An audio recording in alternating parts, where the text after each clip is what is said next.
Benvidos e benvidas a este reto número 3. Agardo que esteñades con moita enerxía porque nos imos a poñer sandungueros. Prepararemos agora o material que precisamos. Atentos! Precisaremos unha culler de postre ou de café, 2 culleres máis grandes e unha botella ou un obxecto que teña debuxo ou relieve. No meu caso utilizarei unha botella de colonia, pero buscade pola casa que algo atoparedes. Os movementos a practicar serán frotar o frente das culleres, alternar golpes na mesa, nos extremos e nas espaldas. Para a parte número 1, frotamos a culler e logo dámoslle un golpe. Farémolo 2 veces. Golpes alternados na mesa, nos extremos e nas espaldas. Todo xunto. Bien, que quedan menos días.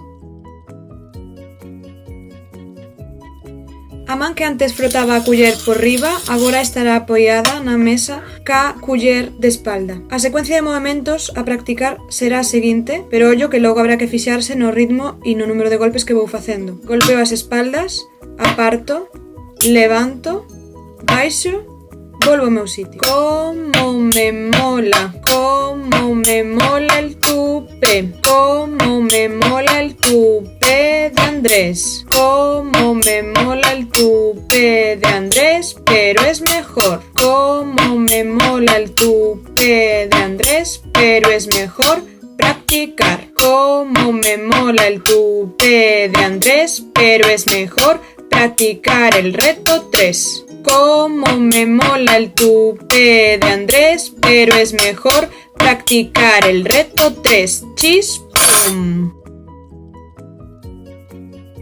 Teredes que ter ao lado a botelliña con relieve preparada e xunto a ela a culler de postre ou de café ca parte ca que comemos mirando para nós. Os movementos a practicar nesta parte número 3 poden ser deslizar o mango da culler en forma de U, en horizontal ou en vertical, descendentemente.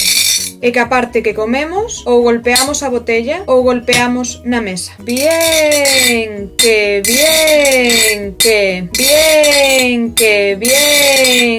miércoles. Bien, que miércoles hay fútbol. ¡Ah!